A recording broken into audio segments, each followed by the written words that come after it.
یہ حدیث بھی موجود ہے، مجھے حدیث نمبر میرے پاس لکھی ہوئی ہے، یاد نہیں ہے مجھے، کہ آپ کے چاچا دان نے کلمہ نہیں پڑھا. نبی پاک صلی اللہ علیہ وسلم نے آپ کے چاچا جان سے کہا جب وہ مرنے لگے تھے کہ آپ میرے کان میں کلمہ پڑھ لیں تو آپ جنت میں جائیں گے، اگر آپ کلمہ نہیں پڑھیں گے تو آپ جہنم میں جائیں گے. میرا آپ سے یہ سوال ہے، کیا آپ کا سارا خاندان، نبی پاک کے والدین، نبی پاک جب پیدا ہونے والے تھے تو 6 ماہ پہلے آپ کے والد فوت ہو گئے تھے، اور 6 سال بعد آپ کی والدہ، 40 سال بعد آپ کو نبوت ملی ہے. میرا آپ سے یہ سوال ہے کہ کیا نبی پاک کے چاچا جان اور والدین جنت میں جائیں گے یا جہنم میں؟ نہیں یہ سوال ہے نا بیٹا،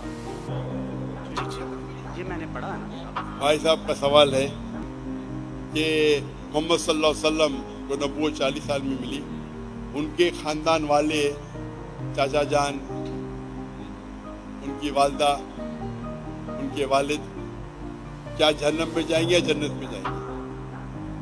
جو تحقیق کرنے کے بعد ہمیں پتہ لگتا ہے ان کے خاندان والے کوئی بھی ہو، چاہے والد ہو، والدہ ہو، چاچا ہو، چاچی ہو، بہن ہو، بھائی ہو، اگر توحید پہ ہے اور شرک نہیں کرتے تو انشاءاللہ وہ جنت میں جائیں گے.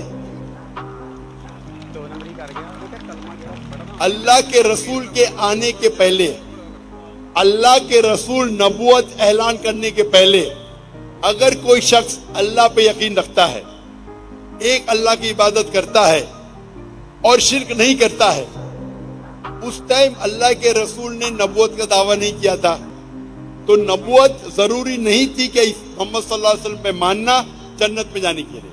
اس وقت آپ کو ماننا چاہیے کہ اللہ ایک ہے، اللہ کے ساتھ کسی کو شریک نہیں کرنا چاہیے.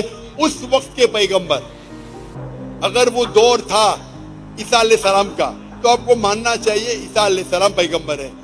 اگر وہ دور تھا موسیٰ علیہ السلام کا تو ماننا چاہیے موسیٰ علیہ السلام پیغمبر ہے. اگر کوئی دوسرا دور تھا، لیکن لازم ہے کہ آپ کو ماننا چاہیے کہ اللہ ایک ہے اور اس کے ساتھ کسی اور کو شریک نہ کرنا چاہیے. تو آپ کس کی بھی تحقیق کرو، والد، والدہ، بھائی، بہن، جو بھی ہے، آپ نے جو ذکر کیا، تو اگر ان کے رشتہ دار، چاہے والد ہو یا والدہ، چاہے بھائی ہو یا بہن، چاہے چاچا ہو چاچی، کوئی بھی ہو، اگر شرک کرتے ہیں، ایک اللہ کی عبادت نہیں کرتے تو وہ جنت میں نہیں جائیں گے، جہنم میں جائیں گے. آپ نے جو کہا، ایک حدیث کا ذکر کیا، آپ کو حوالہ نہیں پتا تھا، کیا ان کے چچا، آپ صحیح فرماتے ہیں، ان کے چچا ابو طالب، انہوں نے اللہ کے رسول کو پروٹیکٹ کیا، ان کو محفوظ رکھا دشمنوں سے، کیونکہ وہ اپنے قبیلے کے تھے. لیکن وہ یہ نہیں مانتے تھے کہ اللہ ایک ہے اور اللہ کے رسول محمد صلی اللہ علیہ وسلم کے پیغمبر ہیں، لیکن اپنے جان سے بڑھ کر ان کی حفاظت کی. اسی لیے اللہ کے رسول چاہتے تھے کہ ان کے چچا اسلام قبول کرے، لیکن انہوں نے قبول نہیں کیا. آپ کا کہنا ہے کیا وہ جنت میں جائیں گے؟ نہیں، کیونکہ انہوں نے اسلام نہیں قبول کیا.